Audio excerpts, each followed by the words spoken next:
Gold, trusted gold buyers. మీరు తాకట్టు పెట్టిన బంగారాన్ని విడిపించి ఈ రోజు ఉన్న మార్కెట్ ధరకు కొనబడను.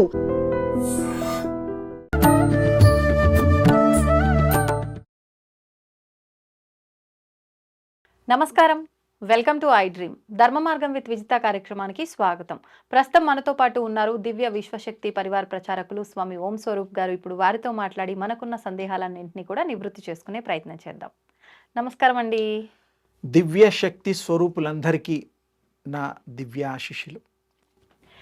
సాధారణంగా ఈ మధ్య కాలంలో స్ట్రెస్ ఎక్కువైపోతుంది. ఎందుకు అంటే అతిగా ఆలోచిస్తున్నాము, అతిగా ఆలోచిస్తున్నాము, దీనివల్లే ఆరోగ్యం పాడైపోతుంది, అన్నీ తెలిసి ఎరుకతో ఉండి కూడా ఆలోచిస్తున్నాం.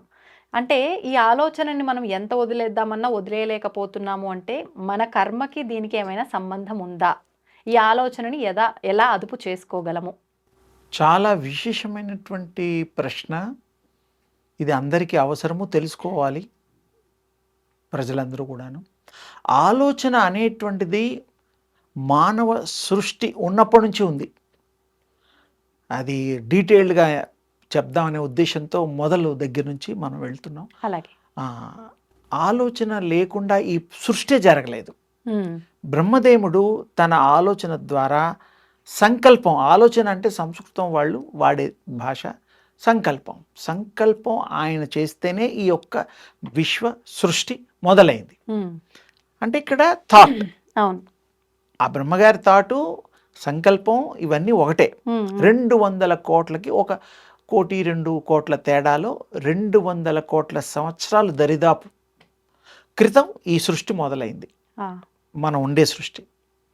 విశ్వంలో చాలా సృష్టిలు ఉన్నాయి, ఎన్నో విశ్వాలు ఉన్నాయి. అన్నిట్లో కూడా థాట్ వర్క్ చేస్తుంది, క్రియేషన్. అయితే ఇక్కడ మానవుడికి సంబంధం వచ్చేసరికి ఉదయం నుంచి రాత్రి పడుకోబోయేదాకా ప్రాక్టికల్గా ఆలోచనలు ఉంటాయి. నిద్రపోయిన తర్వాతనేమో ప్రమోషన్ల ఆలోచనలు ఉంటాయి. అంటే రేపు పొద్దున ఏం చేయాలి. అంటే మొత్తానికి ఆలోచన లేకుండా ఏ జీవి ఈ శరీరంలో ఉండదు.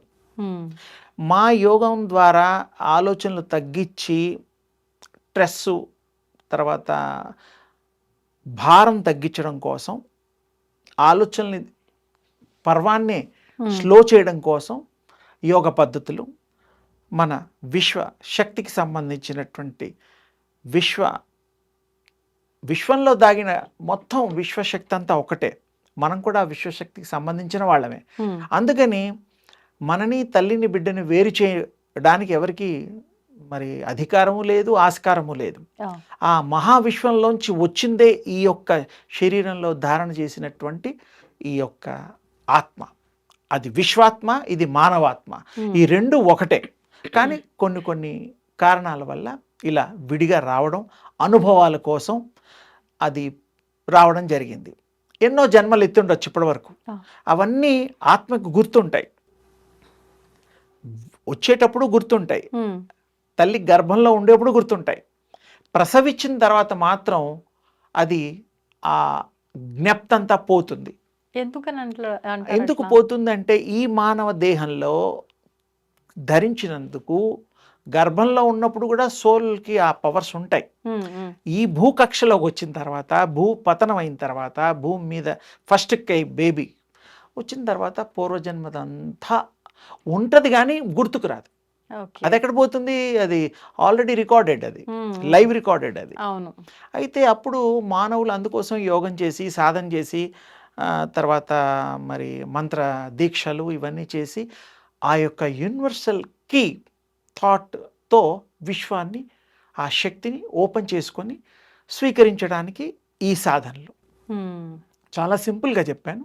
మళ్ళీ ఒక రోజు దాన్ని ఏ క్రమ పద్ధతుల్లో మనం స్వీకరించడానికి వీలు కలుగుతుందో మీకు స్టెప్ బై చెప్తా.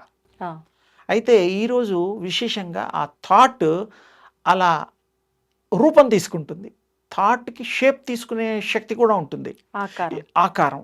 ఫర్ ఎగ్జాంపుల్, ఈ దైనందిక జీవితంలో మనం ఏం చేస్తాం? ఆలోచిస్తాం, ఇంట్లో బయటకు వస్తాం, ఏదో కొనుక్కోవడం, లేకపోతే ఆహారం తీసుకోవడం, ఉద్యోగం చేయడం, ఏదైనా సరే వ్యాపారం చేయడం, ఒక చిత్రం చూడడం, ఒక మనిషితో మాట్లాడడం, పరిచయం చేసుకోవడం, ఈ ఇత్యాదివన్నీ కూడా థాట్. థాట్ లేకుండా ఒకరిని చూడగానే మనకు నచ్చదు, అవును, వాళ్ళ జోలికి పోం, వాళ్ళు పలకరించిన మంచిదంటాం, వెళ్ళిపోతాం.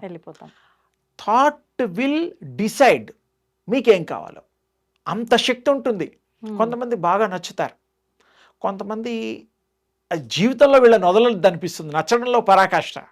అంటే ఇవన్నీ మన గత జన్మ స్మృతులను బట్టి స్మృతులు కూడా కొంతవరకు అనుభవాలు థాట్ రూపంలో క్యారీ అవుతుంది సోల్లో, అదొక భాగం. జస్ట్ లైక్ రాకెట్ ఎలాగైతే ఉంటుందో ఊర్ధ్వ మండలానికి వెళ్ళేటప్పుడు దానికి ఉండే అవయవాలన్నీ ఒక్కొక్కటిగా విడిపోయి భూకక్షకోటి ఇంకో కక్షకోటి అలా వదిలేస్తే గానీ ఫైనల్ గా చిన్న రాకెట్ మాత్రం మిగులుతుంది.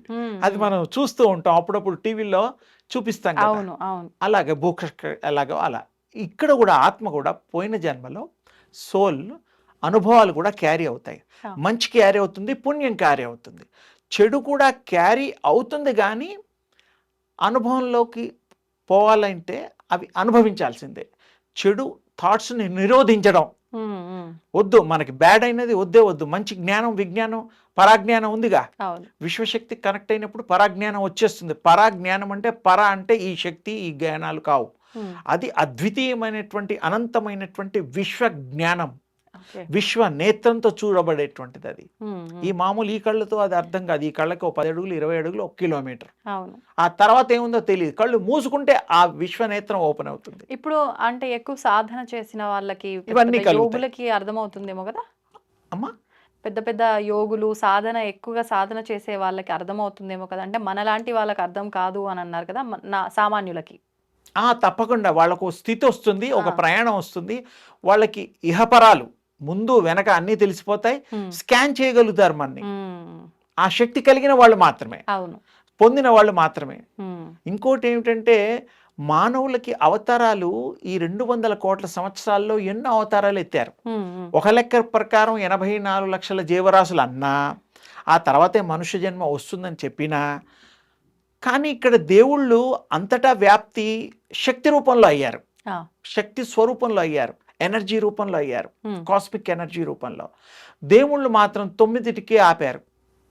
9 అవతారాలేగా. ఇప్పుడు 10 అవతారం కల్కి భగవాన్ వస్తోందిగా, అది 10 అవుతుంది, 10 అవతారం. అది 9 అవతారాలే భగవంతుడు మనకి చూపించడానికి అవతరించినట్టుగా చరిత్ర చెప్తోంది. సరే, కూర్మ అవతారం, వరాహ అవతారం ఇవన్నీ ఉన్నాయి. కాకుండా మనుషులో రాముడు కృష్ణుడు చాలా ప్రాచుర్యంలోకి, తర్వాత చాలా శక్తిమంతులైన దేవుళ్ళుగా మనం గుర్తిస్తున్నాం. గుళ్ళు అవన్నీ కూడాను. అంటే ఏమిటి, ఇక్కడ దేవుళ్ళు లిమిట్ పెట్టుకున్నారు. అంటే రూపాలలో లిమిట్ అమ్మా, దేవుడికి లిమిట్ లేదు. అనంతుడు, అద్వితీయుడు, అమోఘుడు, ఆకారానికి మాత్రమే పరిమితి ఓన్లీ 9. వృక్ష రూపంలో ఉండేది వృక్షమాతలు ఉన్నాయి. ఇప్పుడు మన గుళ్ళల్లో విష్ణు అంశ అనేటువంటిది దాన్ని రావి చెట్టు, లక్ష్మీ అమ్మవారిది మరి వేప చెట్టు, ఇలా ఉన్నాయి. అంటే ఏమిటి, అక్కడ శక్తి ఉంది, కానీ మనం కొంత కేటగిరైజేషన్ చేశాం కాబట్టి. మరి భగవంతుడు మాత్రం మానవ రూపంలో మాత్రం అప్పుడప్పుడు అవసరాలు అయినప్పుడు అలా కనిపించడం, అవతరించడం వేరు. కానీ అవతారాలు అనేసరికి 9. కానీ మానవుడు 84 లక్షల అవతారాలు ఎత్తినట్టే లెక్క. అంటే ఏదో అవతారం, ఏదో షేప్. అవతారం అంటే అవతరించుట, స్వీకరించుట, అంతే. అవతరించడాన్ని అవతారం అంటారు. ప్రతి ఒక్క ఆత్మ ఆ 84 లక్షల అయిన తర్వాత మానవుడు రూపం వస్తుందని మన వాళ్ళు చెప్తున్నారు. మళ్ళీ మనం చేసిన కర్మను బట్టి పాపం చేస్తే మళ్ళీ మొదటి నుంచి అన్ని జన్మలు ఎత్తుతామా? అంటే ఇప్పుడు మీరు ఏ జన్మ ఎత్తకుండా గతించిన జన్మల్ని 0 చేసేసి ఇప్పుడు దైవ స్వరూపంలో దైవాత్మగా విశ్వాత్మగా మిగిలాలి అంటే మీ థాట్ క్యారీ బాగుండాలి.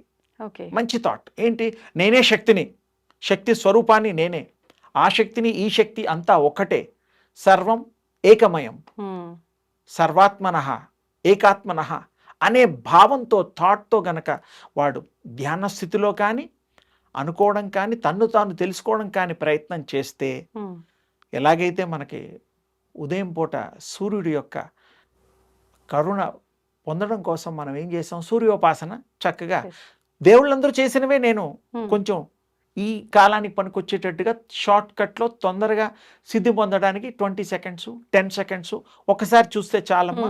మీకు అది కంటిన్యూటీగా అనుకోవడం వల్ల ఆ శక్తి మీకు బాడీలోకి ఎంటర్ అవుతూ ఉంటుంది. తర్వాత శక్తి వంతులైపోతారు, శక్తి పుంజాలు మీరే అయిపోతారు. సర్వం మీ ఆర్డర్లోకి వచ్చేస్తుంది. ఎప్పుడు శక్తి సంపాదించిన తర్వాత మాత్రమే, బిఫోర్ దట్ ప్రయత్నం చేయాలి. అది కూడా మన ఆలోచన కరెక్ట్ గా ఉంటే ఆలోచన కరెక్ట్గా ఉన్నప్పుడు మీకు సరైన నిర్ణయం తీసుకొని కరెక్ట్గా పరీక్ష రాస్తే పాస్ అవుతాడు. సరైన నిర్ణయం తీసుకొని చక్కటి తల్లిని, పెళ్లి కూతుర్ని ఒప్పుకొని చేసుకుంటే చక్కటి అమ్మాయిని మెచ్చుకుంటే జీవితాంతం బాగుపడుతుంది. అంటే సింపుల్, అంటే థాట్ ఇక్కడ చాలా పెద్దవాళ్ళ థాట్స్ కూడా మంచి అమ్మాయిని చూడాలి, మంచి అబ్బాయిని చూడాలి అనేది మంచి థాట్. అది వాస్తవం మీరు చెప్పింది. మన ఆలోచన కనుక సరిగ్గా లేదు అంటే, మంచి సరైన selection. ఆలోచన లేకపోతే చాలా అనర్థాల సరైన నిర్ణయాధికారం మనకు వస్తుంది. ఇదంతా భగవంతుడి శక్తి ద్వారా ఇంకా చక్కటి నిర్ణయాధికారం. ప్రతి సెకండ్ మీరు మంచి ఆలోచించగలుగుతారు, మంచి చేయగలుగుతారు, మంచినే స్వీకరించగలుగుతారు, మంచినే పంచి పోషించగలుగుతారు. అందుకని విశ్వాత్మకి మనకి సంబంధం ఉంది. భగవతాత్మ అన్నా ఒకటే, ఆదిపరా శక్తి అన్నా ఒకటే, శక్తి అన్నా ఒకటే. మనం శక్తి స్వరూపులం. శక్తి స్వరూపులం అవ్వాలి, మంచి థాట్ క్యారీ చేయాలి. ప్రతి థాట్ ఒక రూపం ఇస్తుంది. అండర్లైన్ ఏ రూపం కావాలన్నా, ఇప్పుడు ఒక వస్తువు తయారు చేస్తాం, శిల్పి ఒక ఆకారాన్ని తయారు చేస్తాడు, థాటే. అలాగే దేవుడు ఆభరణాలు చేసే తండ్రులు ఉన్నారు, వారు కూడా ఆ థాట్తో దేవుడికి ఇంత చక్కటి ఆభరణాలు చెయ్యాలనే ఆ యొక్క మంగళకరమైనటువంటి ఆలోచనతో వాళ్ళు అందరినీ ఆనందించడానికి, స్వాములకి మంచి కళను తీసుకురావడానికి వారు తయారు చేస్తారు. అంటే థాట్, బిహైండ్ థాట్. అలాగే ప్రతిదీ కూడాను చేసే, ఇంజనీరింగ్ చదవాలన్నా, మంచి డ్యామ్ కట్టాలన్నా, టీం వర్క్ చేయాలన్నా, ఏ ఫీల్డ్లో అయినా థాట్ లేకుండా ఆ ఫీల్డ్ లేదు. యాక్టింగే కానీ, డాక్టరే కానీ, ఎనీథింగ్. దీనికి ఒకటంటూ కాదు, చెప్పడానికి అనేక ఉన్నాయి. ఎవరి మటుకు వాళ్ళు మంచి థాట్ని క్యారీ చేయాలనేది ముఖ్య ఉద్దేశం. మంచి థాట్ క్యారీ చేస్తే మంచి రూపాలు ఆ థాట్ తీసుకొని మనకి మంచి చేసి సుఖమయ జీవితాన్ని అందిస్తుంది, ఆస్వాదించవచ్చు. అందరితో పాటు మనం కూడా సంతోషంగా, సౌభాగ్యంగా ఈ యొక్క సంఘానికి ఏం కావాలన్నా కూడా మనం మన వంతు చేయొచ్చు.